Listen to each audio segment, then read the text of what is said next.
제가 얼마 전에 얼굴 한 판을 했습니다. 무슨 소리인가 하면은 얼굴에 있는 점을 모두 뺐습니다. 제 딸의 결혼을 앞두고 상견례를 하기 전에 미모를 좀 갖고 오려고 그랬습니다. 그래서 피부과를 갔더니 사람들이 얼마나 많은지 몰라요. 요즘에는 성형외과, 피부과, 안과, 미용 성형 분야에 꽃미남 미소년을 꿈꾸는 남성들이 줄을 서고 있다. 그런 뉴스가 나옵니다. 방학 동안에 중고등학생뿐만 아니라 취업을 앞둔 대학 졸업 예정자들도 면접에서 우수한 성적을 받기 위해 가지고 미용 성형을 받고자 병원과 의원에 그렇게 찾아 나온다는 것입니다. 심지어는 정치인들도 이미지 관리 차원에서 피부과 성형외과를 찾아 점을 빼든지 피부 미용 시술을 받고 있다고 그러는 것입니다. 왜냐하면은 외모가 다른 사람에게 좋은 인상을 주고 호감을 준다, 그렇게 생각을 하는 것이지요. 오늘 6절 말씀에 보면은 요셉의 용모는 빼어나고 아름다웠더라 말씀을 하고 있습니다.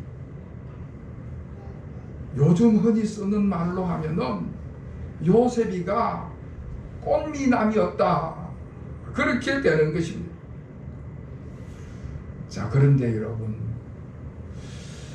외모가 잘생겼다는 것 때문에 하나님의 구원의 계획을 이룰 수 있는 것은 아닌 것입니다. 하나님의 구원 계획을 이루기 위해서는 오히려 외모보다는 그 내면이 강해서 그 내면이 뒷받침되어야만 되는 것입니다. 하나님께서 하나님의 비전을 이루기 위해서 요셉을 통해서 그 요셉에게 하나님의 비전을 이루기를 원하셨습니다. 그래서 그 꿈을 이루는 사람으로 요셉을 세워나가기 위해서 요셉의 그 내면을 강하게 훈련을 시키는 것이지요. 여러분, 우리 인생에는 다양한 국면이 있는 것과 같이 요셉에게도 다양한 방법의 훈련이 주어졌습니다. 여러 가지 훈련이 주어졌는데 그 첫 번째 훈련이 구덩이 속에 던져지는 그런 훈련이었습니다. 요셉의 형들이 얼마나 요셉을 미워했던지 요셉을 구덩이에 던져 죽이고자 하는 그 죽음의 공포 속에서 요셉이 훈련을 받았습니다. 그리고 두 번째 훈련이 노예 생활이었습니다. 그 노예 생활의 고난을 통하여서 하나님과 함께하는 삶, 하나님과 동행하는 사람이 무엇인지를 오랫동안 훈련을 받았습니다. 그리고 세 번째 시험이 오늘 본문 말씀인데, 요셉이 잘생겼다는 것 때문에 시험을 받게 됐습니다. 집에 끝납니다. 그렇구나. 그래서 지금 여러분, 얼굴이 잘생겼다는 것은 다른 사람에게 좋은 인상을 주고 호감을 주기 때문에 장점일 텐데, 그것 때문에 오히려 시련을 겪게 되는 삶, 그 인생의 다양한 국면을 맛보게 되는 것입니다. 요셉이 그 천대받는 노예에서 그 큰 집, 그 대갓집에 가정 총무로 높은 자리에 올라갔을 때 시험이 시작이 됐습니다. 이제는 별 어려움 없이 순탄하게 편안할 줄 알았는데, 그럴 때에 시험이 시작이 됐습니다. 집주인의 아내가 요셉의 여주인이 그 젊고 잘생긴 요셉을 유혹을 하는 거예요. 뭐 눈짓을 하질 않나, 동침하기를 요청하질 않나, 그 부적절한 관계를 가지자고 유혹을 해대는 것입니다.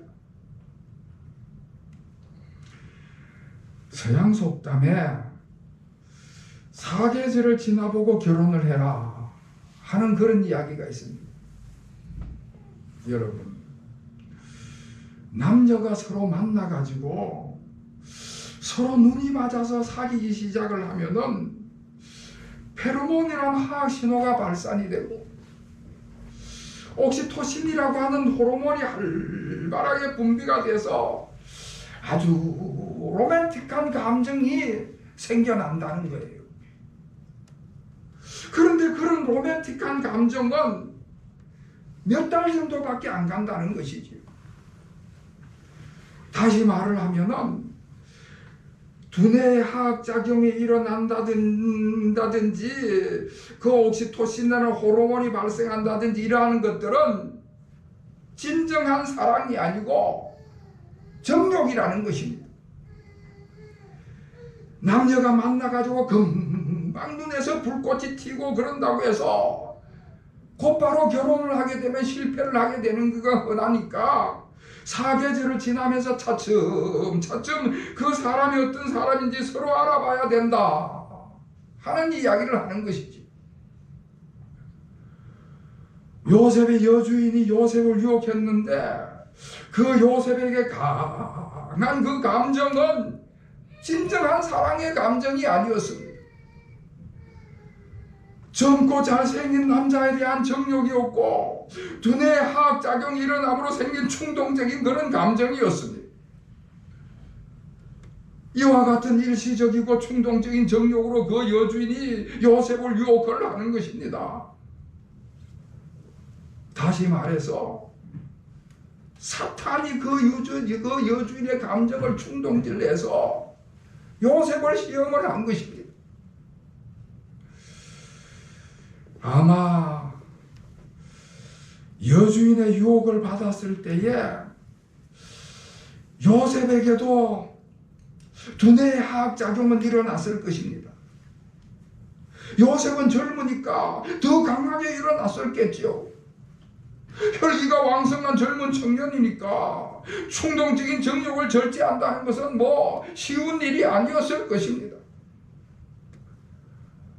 거기다가 여주인은 요셉보다 신분이 한참 높은 사람이니까 만약에 여주인의 그 요청에 요셉이 거절을 하고 그래서 그 여주인과의 관계가 깨어지게 되면은 그 가정의 가정총무로서 여러 가지 업무 처리를 할 때 얼마나 힘이 들겠습니까? 거기다가 자칫 쫓겨날 수도 있는 처지인 것입니다. 그러니까 요셉에게 있어서 여주인을 거절한다는 것은 굉장히 어려운 일이었던 것입니다. 자, 여러분, 이와 같은 이런 어려운 처지에 처해 있을 때에 하나님께서 요셉과 함께 하셨습니다. 하나님께서 요셉에게 분별력을 주시고 판단력을 주셨습니다.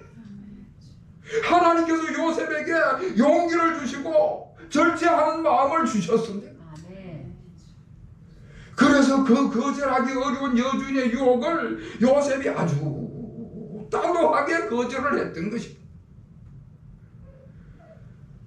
요셉이라는 한 젊은 청년으로서 그 유혹을 이겨내기가 굉장히 어려웠지만 하나님께서 요셉에게 분별력을 주시고 용기를 주셔서 그 유혹을 이겨낼 수가 있게 된 것입니다. 사랑하는 성도 여러분, 여러분의 삶을 살아갈 때에 늘 하나님께서 여러분과 함께 하시기를 주의 이름으로 축원합니다. 유혹과 시험이 있을 때마다 하나님께서 저와 여러분에게 분별력을 주시고 용기를 주시기를 바랍니다. 자, 그런데 요셉이 이렇게 유혹을 거절했지만 사탄은 아주 집요하게 공격을 하는 거예요. 여러분, 이 죄라는 것은요, 아주 집요하고 지속적인 속성을 가지고 있는 것입니다. 그저 한 번만 유혹하고 한 번만 시험할 것 같으면 그런 유혹이야, 그런 시험은 누군들 못 이겨나겠습니까? 요셉이 그렇게 거부 의사를 분명히 밝혔음에도 불구하고 여주인이 포기를 하지 않았습니다. 10절 말씀을 보면 날마다 요셉에게 부적절한 관계를 요청을 했다, 그렇게 이야기를 하고 있습니다. 그 여주인은 정욕의 불에 몸이 달아가지고 체면도 양심도 다 내버린 것이지요.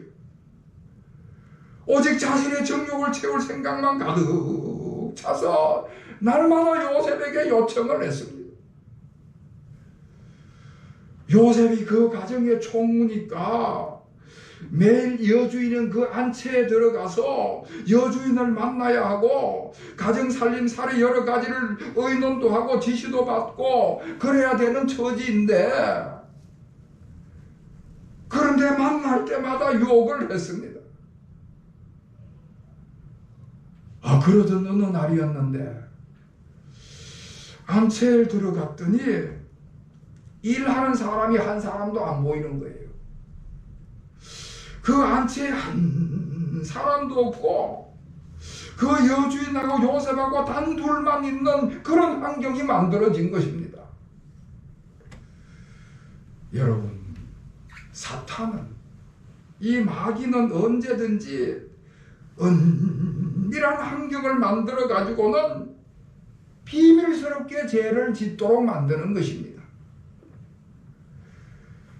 여주인이 그 요셉의 옷을 붙잡고 늘어지는 거예요. 기가 막히는 일이 벌어진 것이지요. 그럴 때 요셉이 아주 용기 있게 단호하게 행동을 하고 처신을 했습니다. 요셉이 아예 자신의 옷을 벗어버리고는 도망을 갔습니다.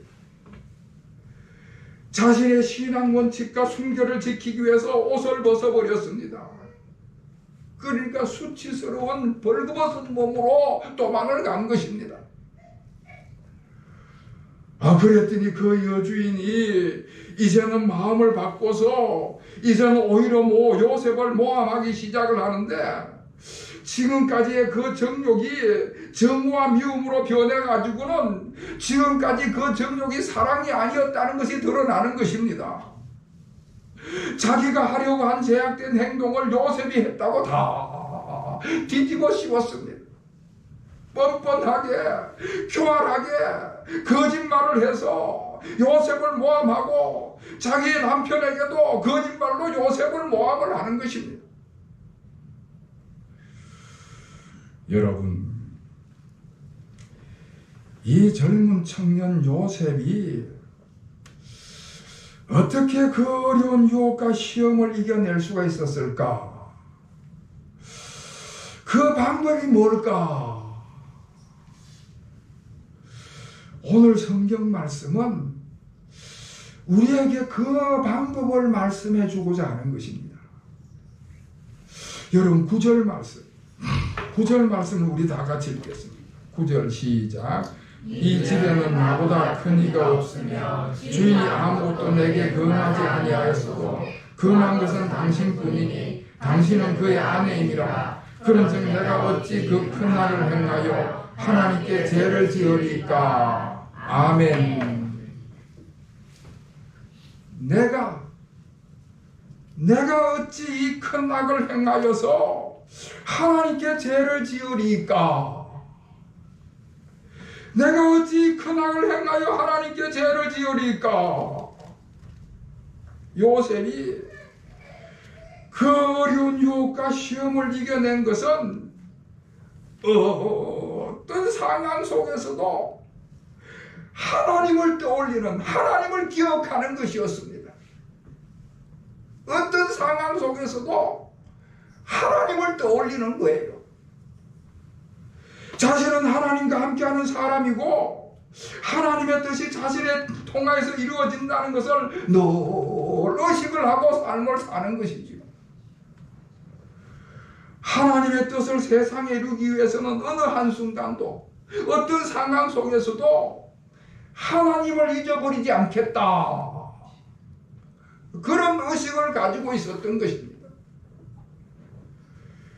그래서 요셉은 그 여주인이 유혹을 할 때에 두뇌 화학작용이 일어나고 충동적인 정욕과 감정이 일어났지만은 그런 자기 감정에 끌려가지를 않았습니다. 이 죄를 지으면은 하나님께서 진노하시고 심판하신다는 사실을 분명하게 인식을 하고 있었던 것입니다. 그래서 요셉은 하나님이 기뻐하시지 않는 것은 단호하게 물리치고 그 시험을 이겨냈던 것입니다.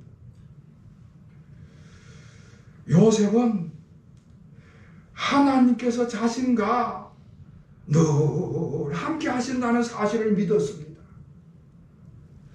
지금 그 안채에는 요셉 앞에는 여주인 한 사람밖에 없었지만은 요셉은 그렇게 생각하지를 않았습니다.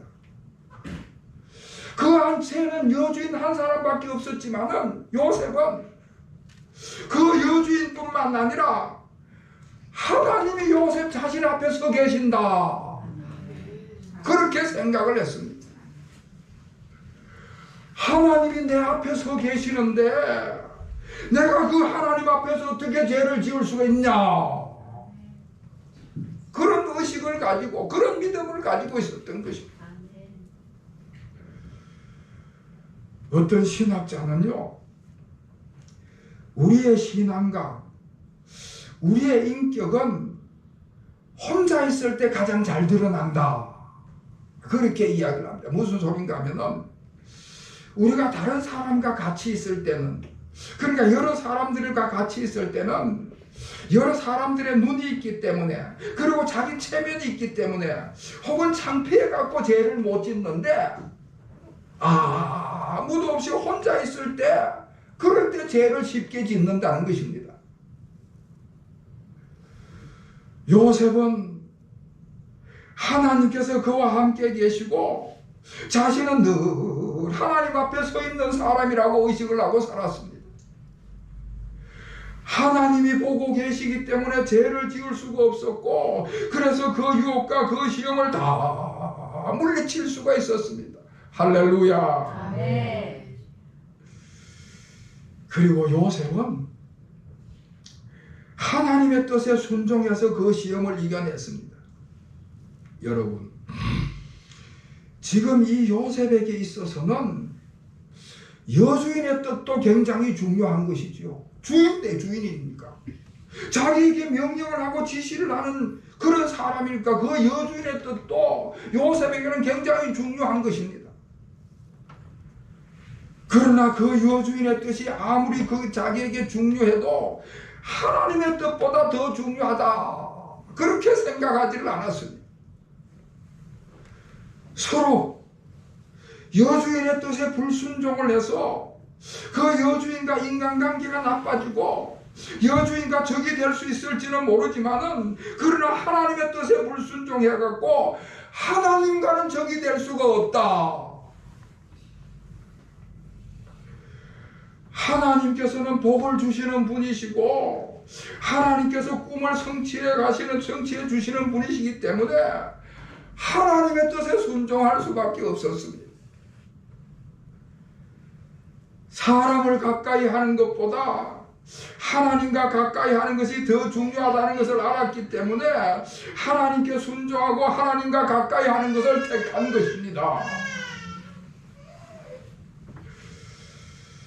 자, 이렇게 요셉이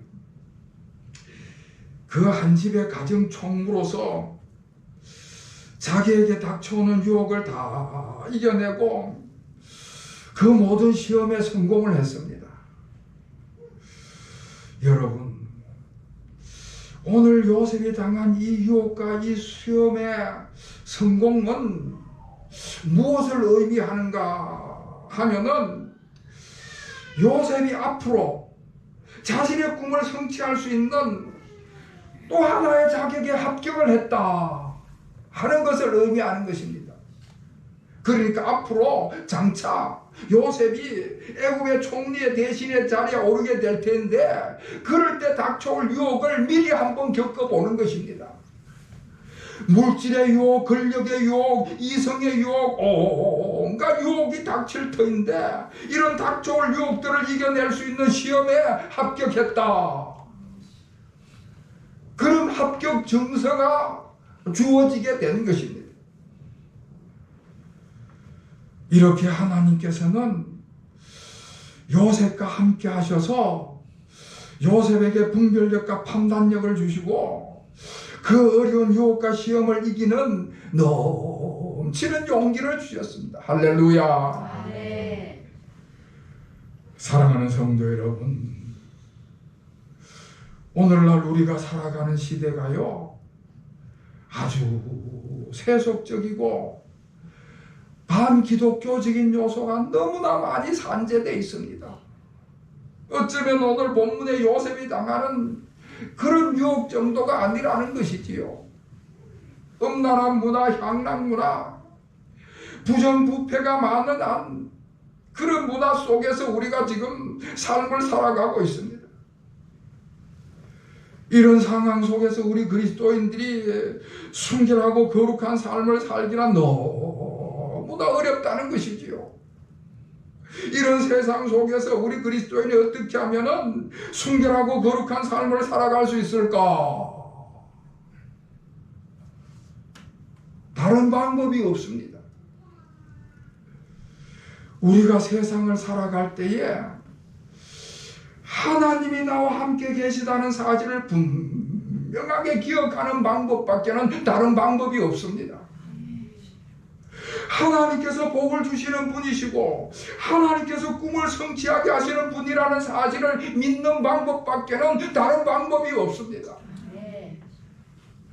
사람을 가까이 하는 것보다가 하나님을 가까이 하는 것이 더 중요하다는 것을 믿는 것밖에는 다른 방법이 없습니다.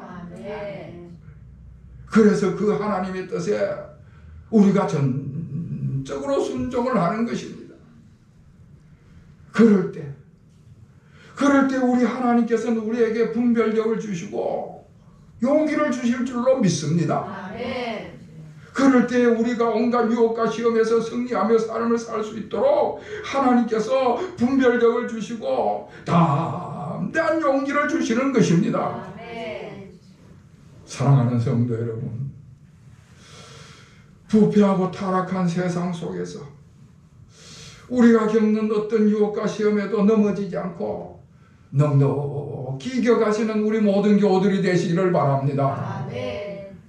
그리고 모든 복의 근원이 되시는 하나님께서 우리 모든 교우들의 꿈을 성취해 나가시는, 성취해 주시기를 또한 바라는 것입니다. 아멘. 이와 같은 은혜가 우리 모든 교우들에게 임하시기를 다시 한번 주님의 이름으로 축원합니다. 아멘. 기도하겠습니다. 하나님 아버지, 부패하고 타락한 세상 가운데 저희들이 삶을 살아가고 있습니다. 저희들의 지혜나 의지나 용기만 가지고는 승리할 수가 없습니다. 하나님께서 함께하여 주시옵소서. 하나님의 뜻에 순종하게 하여 주시옵소서. 저희들에게 분별력과 판단력과 담대한 용기를 허락하여 주시옵소서.